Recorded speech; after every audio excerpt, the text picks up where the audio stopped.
Good evening and welcome. Tonight I'm going to be softly reading to you from this book about Italy. Let me show you the table of contents. So I'll show you what we're going to read. And there's Italy on the map. So this book is pretty old. It's from like 2006, I want to say. Let me see if I can see it. Okay, it's not on this page.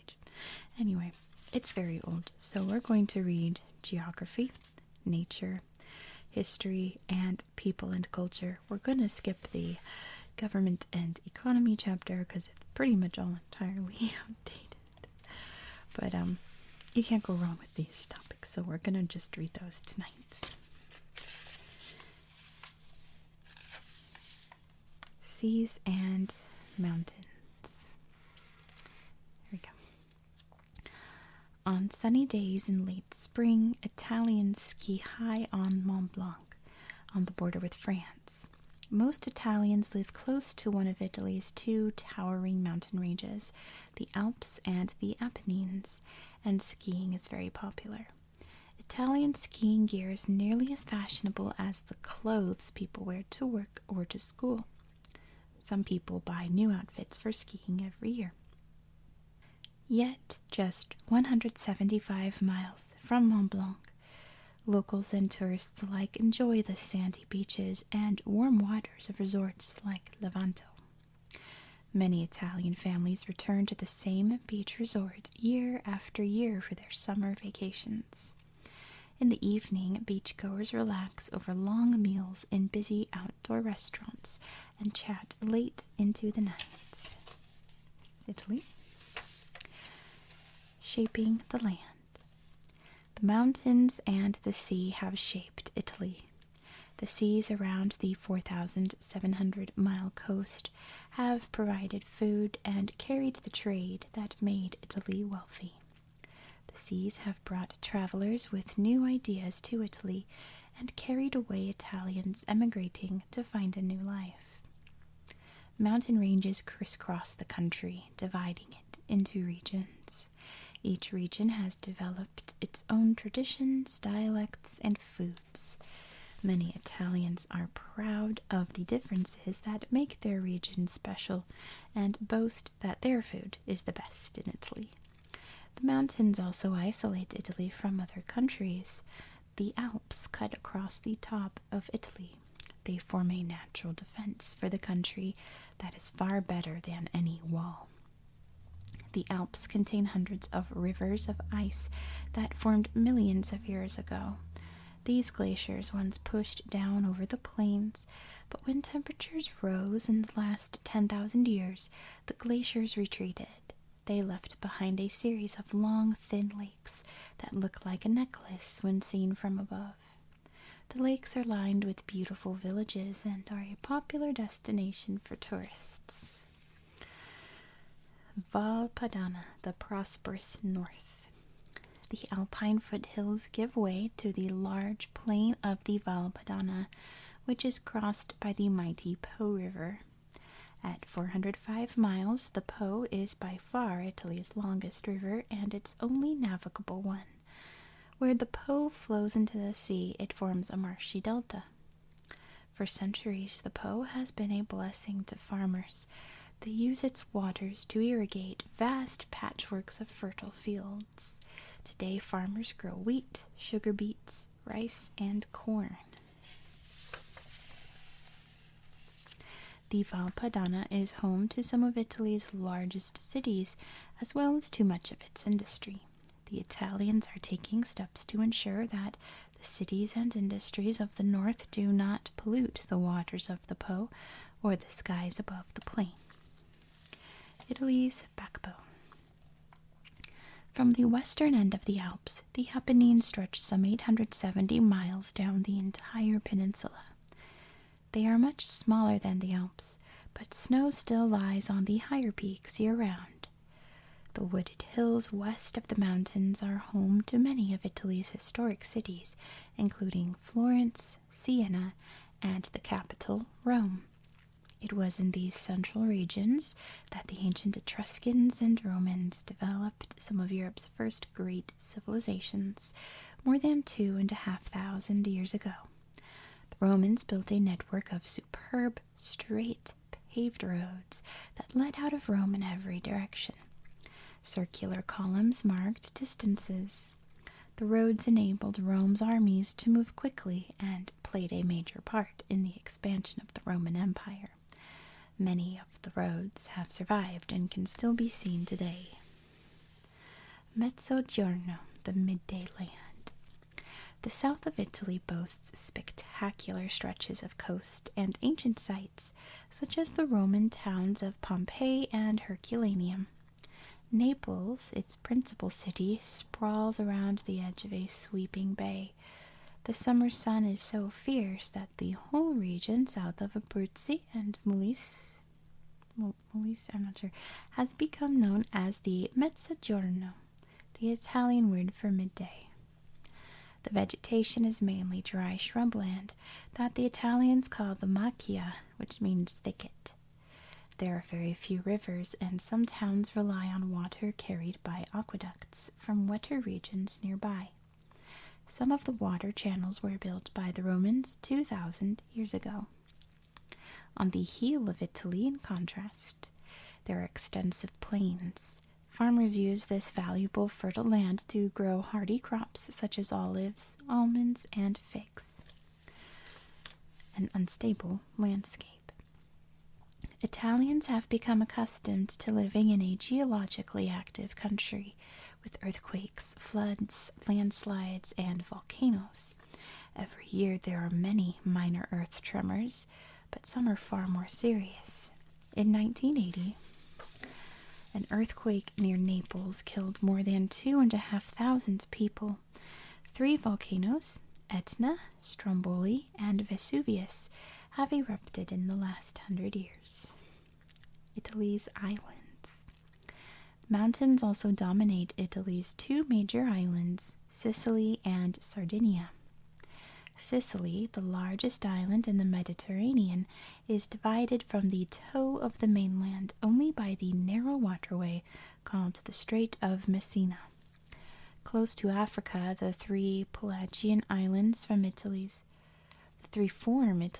most southern territory. Sardinian villages are famous for their witches. They make potions for local people who seek their help for sickness or other problems. The witches are usually women. They use a language known only on the island to pass on the secrets to their daughters. Humans and nature. Look at this bird. For 22 centuries, Italians and their ancestors have cleared fields, grazed livestock, and hunted wild animals.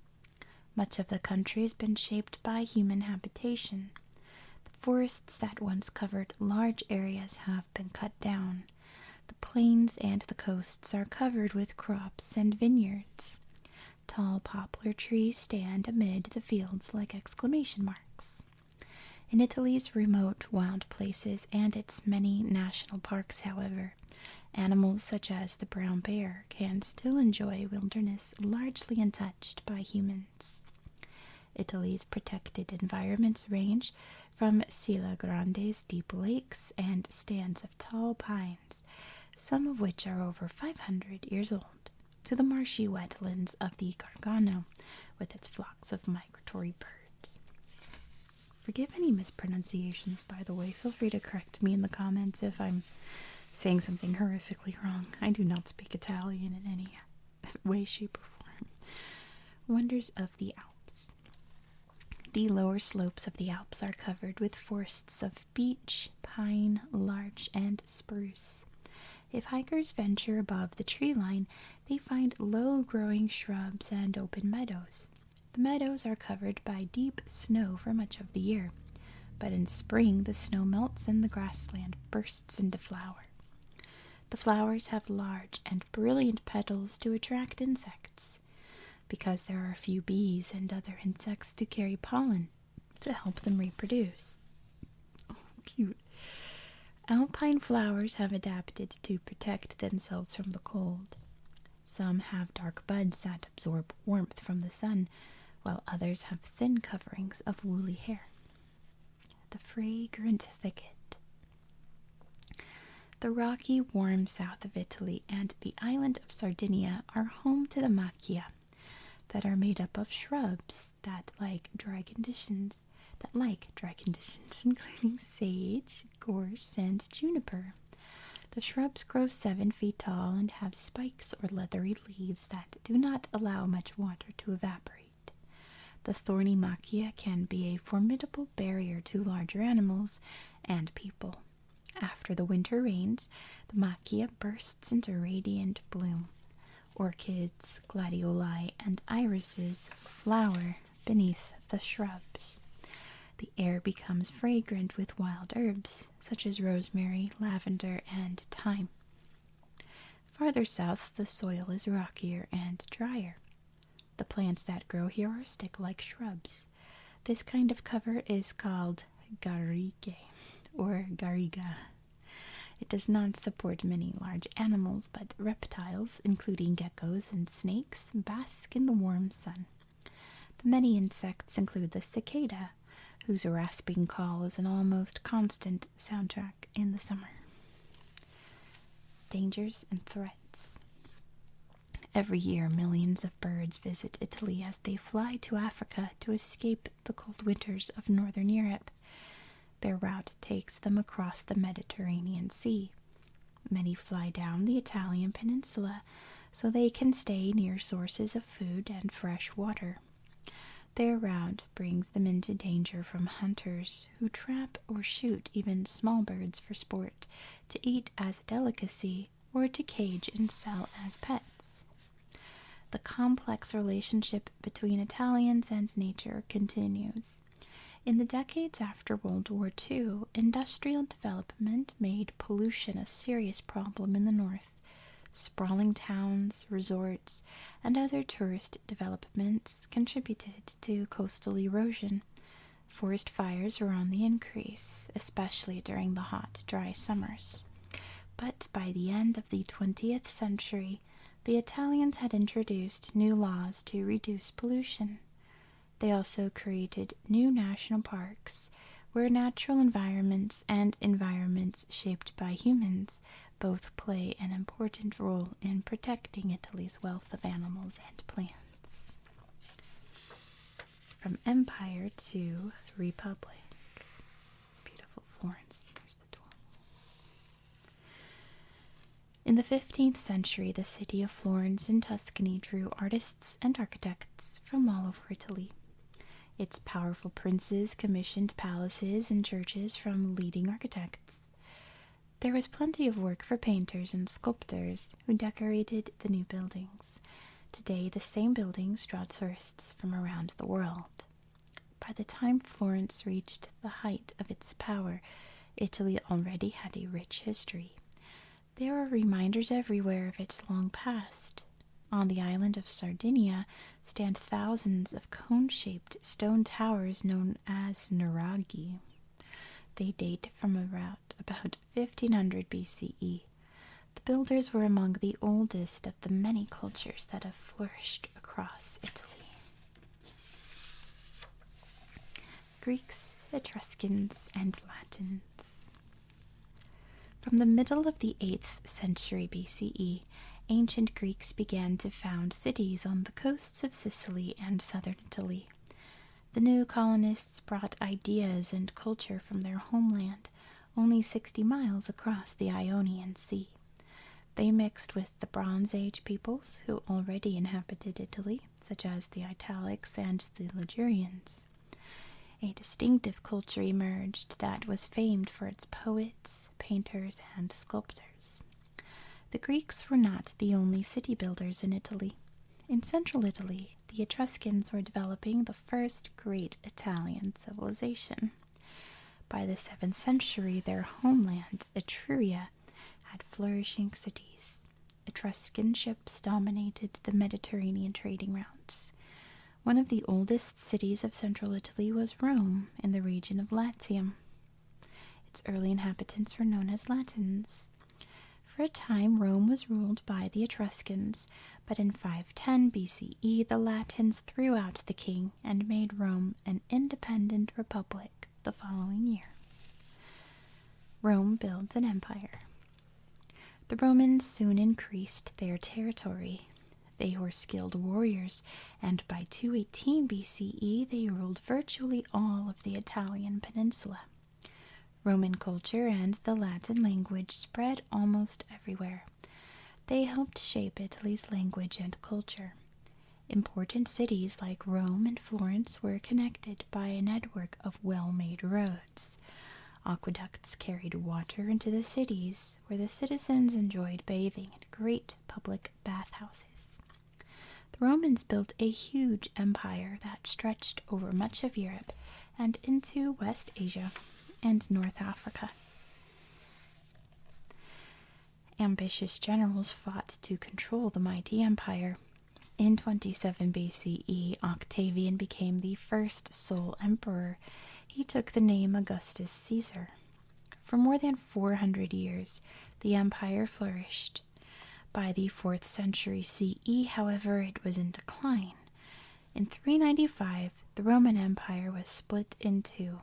The eastern half was ruled from Constantinople, which is now Istanbul, Turkey. Called the Byzantine Empire, it would survive for another 1,000 years. In 476, Germanic tribes from north of the Alps entered the peninsula and toppled the last emperor of the Western Empire. For centuries, Italy became a network of small states speaking many different languages. Rome's system of law survived, but much of its learning and culture were lost. The once great cities were abandoned, and the public baths stood dry and empty. The Bishop of Rome. One part of Roman life that endured was religion. The Emperor Constantine had become a Christian in the early 4th century, and Christianity spread through much of the empire. The Bishop of Rome was one of the most powerful of Italy's local rulers and the leader of the Christian Church. The Roman bishops took the title Pope, or Father, and gradually increased both the spiritual and the worldly power of the papacy. The Renaissance. By the 12th century, the cities of central and northern Italy had recovered from the fall of Rome. They formed states with their surrounding areas, and the city-states grew rich on trade. The port of Genoa, for example, controlled much of the spice trade with Asia. The city-states fought among each other to increase their territory. By the mid-15th century, much of Italy was dominated by Milan, Florence, and Venice. Although Italy could be a violent place, the wealth generated by trade also financed the golden age of culture known as the Renaissance. There was a great blossoming of art and literature, but at the heart of the Renaissance was a set of ideas called humanism. Humanist ideas were based on the works of the ancient Greeks and Romans. They encouraged people to study the world with fresh eyes. A country at last.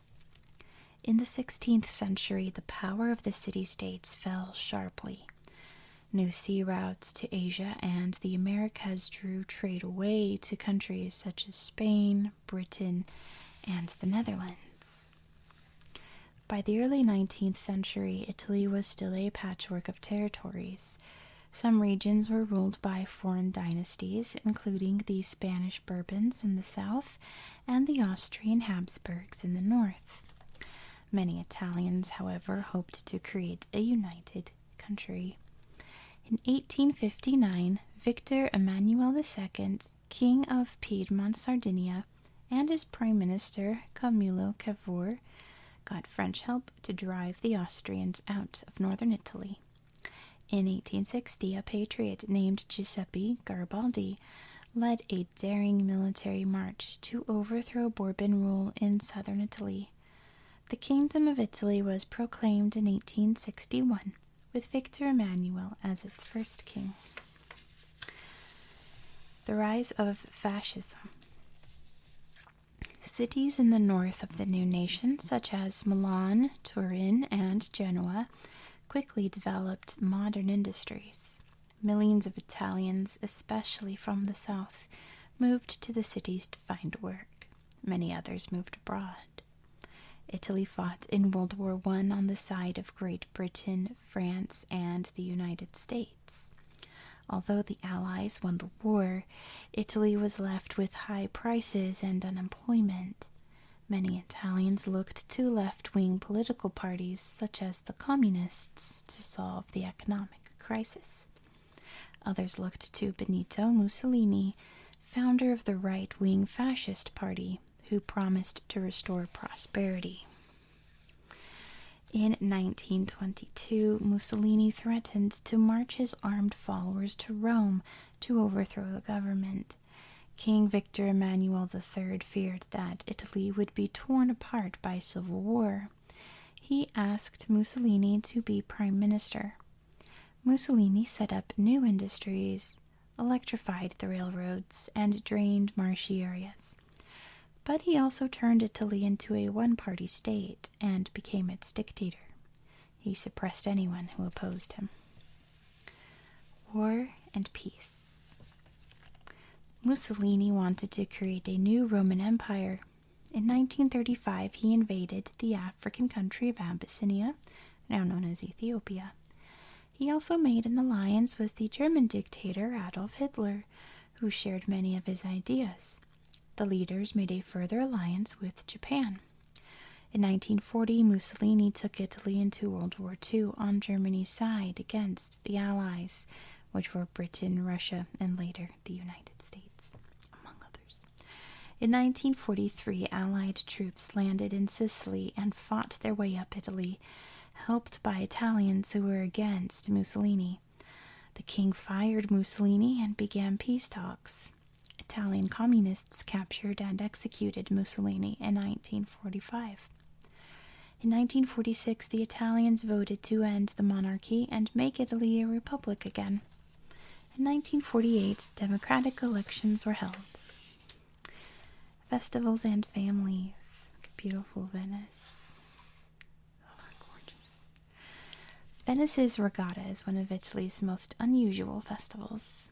The city has celebrated its relationship with the sea in much the same way since the 13th century. Families and visitors line the canals to watch events that have hardly changed in 700 years. Crews put on historical costumes for a spectacular parade of old boats on the Grand Canal. Then there are hotly contested rowing races between the city's neighborhoods. At midnight, dramatic fireworks mark the end of an exciting day. Italy's festivals reflect its many regions, each of which has its own celebrations, foods, and dialects.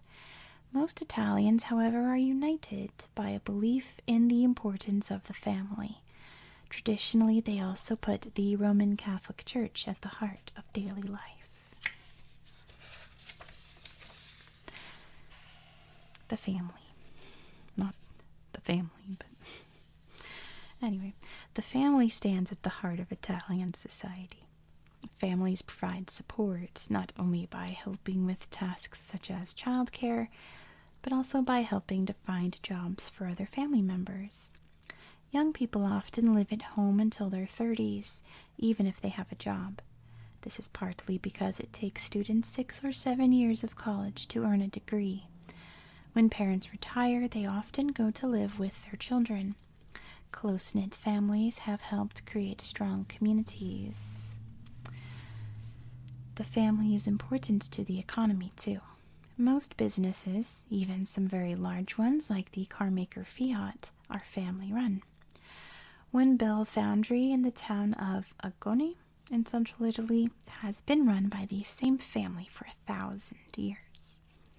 Family life is changing, however. For one thing, the typical family is becoming smaller. For another, many women choose to go to work rather than spend all their time looking after the family. The church. Around 97% of Italians are Catholics, and on Sunday mornings, Towns and cities are filled with the sound of bells calling worshippers to church. The influence of the church is declining, however. Only 35% of Italians go to Mass regularly, although the vast majority still get married in church and baptize their children. Many Italians continue to respect the Pope, but ignore many church teachings such as its ban on divorce. In recent decades, Islam has become the second largest religion in Italy. Varied regional foods. My stomach's about to growl. It's just going to get worse reading about Italian food. Italians seldom eat a sit-down breakfast. They tend to have a cappuccino and pastry while standing at a counter. Children drink hot chocolate or hot milk rather than coffee. Lunch was once an important meal of 3 or 4 courses, accompanied by wine. As lifestyles change, however, fewer Italians have large lunches. Many families eat their main meal in the evening. Often they do not sit down until 8 o'clock or even later. Traditional dishes are based on simple ingredients such as fish or vegetables. Recipes are handed down in families for generations. In the South, olive oil and tomatoes are key ingredients. In the North, butter, cheese, and creamy sauces are popular. Pasta, pizza, and a rice dish called risotto are enjoyed everywhere. Celebrating in the streets. Many towns celebrate Carnevale in January or February. In the Middle Ages, this was a time of riotous feasts before Lent, the period before Easter when Catholics fasted or ate only a little food. The most famous carnival takes place in Venice, where locals and tourists alike put on elaborate costumes and masks and party in the streets. Easter itself is very solemn. During the nights of Holy Week, or Settimana Santa, torchlit processions wind through the streets, recreating the last hours of Christ's life. Sports crazy. Italians are big sports fans, and their main passion is soccer. 2 teams dominate the game, Turin's Juventus and AC Milan. Italians are also fans of Formula One motor racing, and especially of the team run by the automobile company Ferrari, with its distinctive red cars.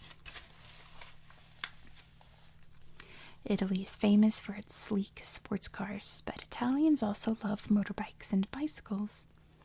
In cities such as Bologna, cycles are a popular form of transportation, as long as it's not too hilly. In winter, many people like to take a week's holiday skiing in the Alps. Arts and literature is Leonardo. Since the Renaissance, which was about 1350 through the 1500s, Italy has been renowned for its art and architecture. Its cities are home to many outstanding buildings.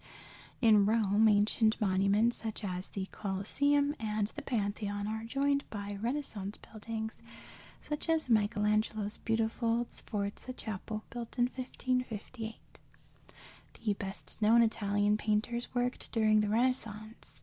They include Leonardo da Vinci, Michelangelo, Raphael, and Titian. There have been many other Italian artists, however, including Amedeo Modigliani and Giorgio de Chirico in the 20th century. Italians have long revered great writers. The national poet is Dante Alighieri, who wrote the Divine Comedy in the early 14th century. Dante's long poem imagined a journey through hell and heaven. Sophia Loren. Oh, amazing. The movies and TV. The most popular movies in Italy are Hollywood thrillers and action films dubbed into Italian, but Italy also has its own thriving cinema tradition. In the 1950s and 1960s, directors such as Federico Fellini, Roberto Rossellini, I love them, and Pier Paolo Pasolini made innovative movies that combined realism and fantasy. Movie buffs go to the annual Venice Film Festival, where the Leone d'Oro, or the Golden Lion, is awarded to the best film. Italy has numerous television channels, but the state-owned RAI and a company called Fininvest capture about 87% of all viewers. When Silvio Berlusconi, whose family owns Fininvest, became prime minister in 1994, he was able to appoint the people to run RAI. Many Italians worried that he could use this power to promote his own political ideas. And that's where we're going to stop, because I think Berlusconi was still in charge when this book came out. So yeah, that's where we're going to end for tonight. So thank you so much for watching. I do hope that you found this video relaxing and educational. And I hope that you have a very good night. Good night. Good night.